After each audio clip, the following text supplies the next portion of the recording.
got a chance to see Venom: The Last Dance. Let's check it out right now.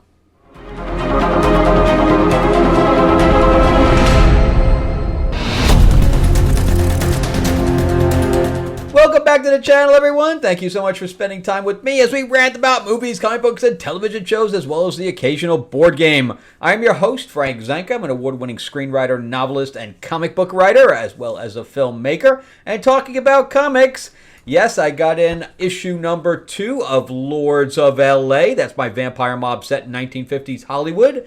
And there's issue 1, so if you would like one, I just put the order in for this cover, but I have other covers as well, and I am ordering extras of these, so if you'd like one, I do sign them.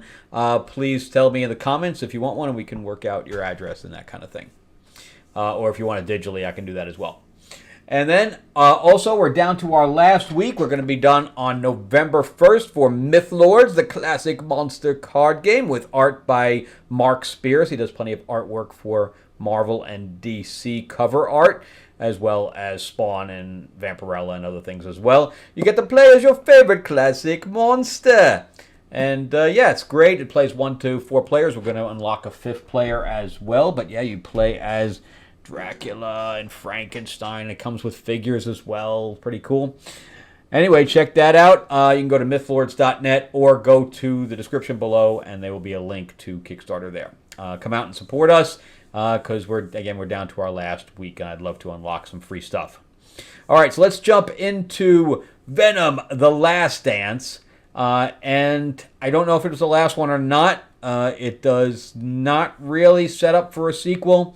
There are 2 endings, post-credit stuff, but it's this really is. If you miss them, you're missing nothing. I'll just leave it at that. I am going to do non-spoilers in here, but I am going to touch on, objects of the actual film. So I'm going to do with beats and things like that, but nothing that's going to spoil the film for you in any way. So this is, of course, the 3rd in a set of 3 that, in this case, it is written, directed, and produced, because she's written all 3 of these, and that is Kelly Marcel. So if you don't know who that is, she does have a relationship, or did have a personal relationship with Tom Hardy on a romantic level. So chances are that's why we keep getting her writing and producing these things and directing them, because after the fiasco of Carnage, I'm not sure why you would ask her back. So just so you don't know who she is also the writer of 50 Shades of Grey. So, and she wrote also Saving Mr. Banks, which was a good movie. I'm not saying she's a poor writer. I'm just saying, why the jump from 50 Shades of Grey to a superhero movie? And this has the same type of writing as the last film. There is no weight to this film whatsoever. It has some good action sequences, but that's about the extent of what this film has to offer. The acting, Tom Hardy does a good job of what he has to work with. And Venom and he have a decent relationship of a banter when you can understand what Venom's saying. So in this one, we start off with this, and Juno Temple is in this. She's the, I would say that, she's the co-star. And I like Juno Temple as an actress. Do I like her as a strong scientific person? No, she was completely miscast. She doesn't come off, she can't sell this role. She can't sell it. And she tries, but it's just not her. I was put off by that immediately, and the dialogue in the beginning between Juno and I cannot say this guy's name. I love this guy. He's from Serenity. I think he does a really good job in the parts that he plays. He can play a villain or a good guy, either one. But his name is Chiwetel Ejiofor. I'm sure I massacred that. Some of the syllables, Vowels and things don't go together. I don't know how that works. But the dialogue in the beginning, he plays a general. She's the lead scientist with the symbiotes, and it just doesn't work, man. I mean, the dialogue in the beginning is, I am going to tell you as much as I can about these characters, and I'm going to make it so cringe, and I'm going to make it so obvious that's what I'm doing, that you're going to be like, wow, that's horrible. And that's how it comes off, is that the writer is trying to throw information about the characters at you and just doing it very awkwardly. The whole beginning scene just comes off awkward. And Clark Bacco, she plays Juno's, her name is Dr. Payne. Okay, so it's like that. And so we have her playing the assistant, and I would have picked her more for the lead. I think she comes off more as a stronger character. She downplayed herself, I think, on purpose.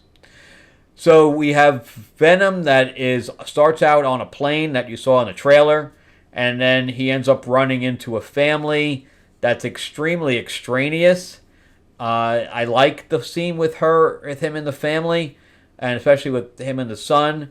And Rhys Ifans plays the dad. They're almost like hippies going to see the Roswell aliens, because it's always has been his dream to see them and to see if it was real or not, or get some kind of a hint that aliens might be real. But I mean, they overplayed it completely. It started to get where it just didn't fit anymore, especially at the end with the dad. It just didn't work, the last scene that he's in. And then you have Stephen Graham, who comes back as a detective from the last film. You know, again, there's nothing wrong with the acting. And then Peggy Lou comes back as Mrs. Chen, and we have a dance scene between, kind of like what we had for the last movie. She's just obsessed with Venom dancing and singing.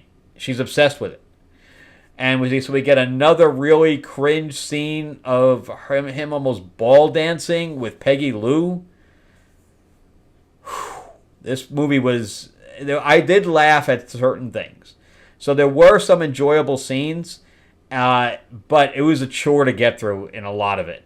And anybody who says this one is better than the first movie, I cannot agree. I'm sorry. I cannot agree. At least the first one had the novelty of being the first Venom movie.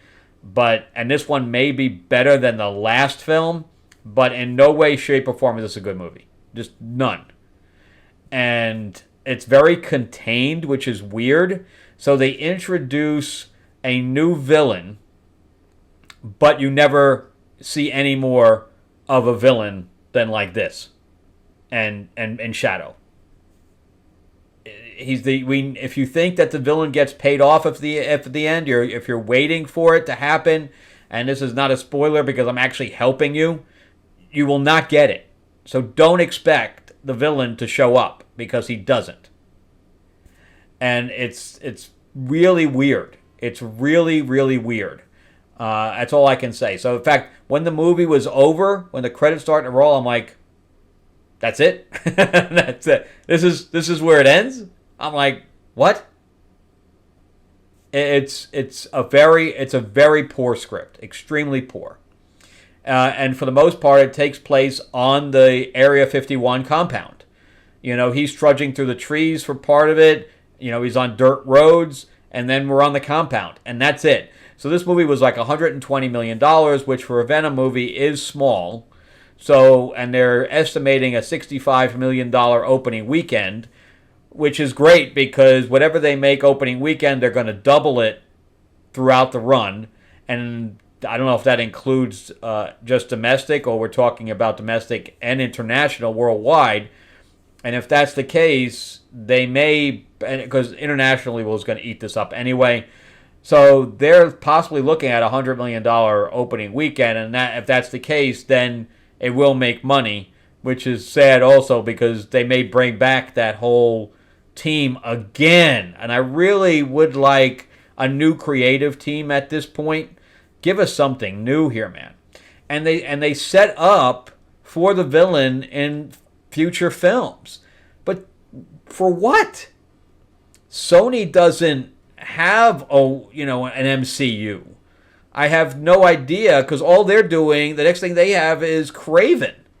And I know that they're trying to do another Spider-Man movie, but that might be with the MCU.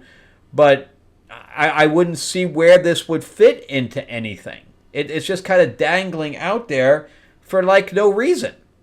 I'm just extremely confused by all of it. All the setup, how the story was told, what the point of the film was. I can't even tell you the point of the film. I can't even tell you. It introduces a lot of other symbiotes, and I wish that there was more that could have been done with at least a couple of them, but they were in and out. So, I'm going to give out of 10, we have the acting, the special effects, and the fight scenes that I like. Everything else I dislike.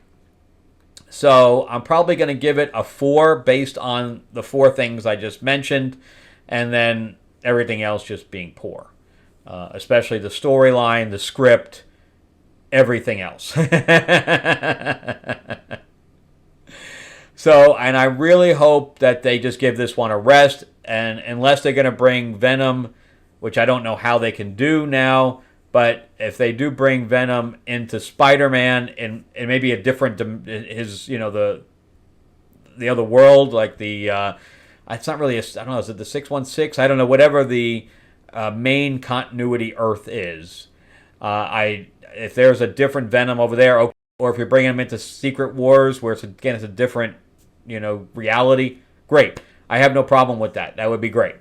But continuing where this leaves off, just kill it, man. Just make this the end. I don't know. I go to see it. It's kind of like seeing Transformers. You see it, you semi enjoy it while you're there, and then you walk out going, yeah, this was a waste of time. Anyway, that's it for me. Let me know what you guys think. Did you guys like it? Did you not like it? Do you just love Venom? Do you just passing on it completely based on what they did with Carnage last time? Let me know what you guys think, and I will see you guys on the next episode. But remember, too, that Mythlord's Classic Monsters card game is up on its last week of Kickstarter, where you can play, it's upside down, play as your favorite classic monster, whether it's Dracula, Frankenstein, the Creature from the Deep, or the Wolfman. And yes, we have additional characters like the Bride, Mr. Hyde, and yes, that rhymes. And we have the Headless Horseman, the Mummy, and you're fighting over locations. Lots of fun for everybody.